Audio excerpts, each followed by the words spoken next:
District general practitioners association ही कोल्हापूर जिल्ह्यामध्ये खेड्यापाड्यामध्ये तालुका स्तरावर किंवा जिल्हा स्तरावर काम करणाऱ्या सगळ्या डॉक्टरांची संस्था आहे.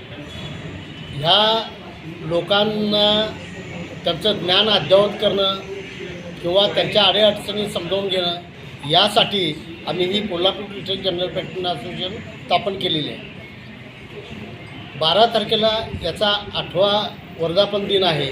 त्या वर्धापन दिनाच्या निमित्तानं आम्ही हॉटेल राहुल डिलक्स इथं अष्टाधार यांच्या सहाय्यानं एक कॉन्फरन्स घेतो. त्या कॉन्फरन्समध्ये जिल्ह्यामध्ये जे डॉक्टर तालुका स्तरावर किंवा गाव पातळीवर चांगलं काम करत आहेत त्यांच्यासाठी धन्वंतरी पुरस्कार आम्ही देणार आहोत. त्याचप्रमाणे आजपर्यंत संघटनेमध्ये ज्या लोकांनी अतिशय उत्कृष्ट काम केलेलं आहे अशा लोकांसाठी जीवन गौरव किंवा विशेष पुरस्कार देऊन त्यांना सन्मानित करण्यात येणार आहे. ठीक आहे.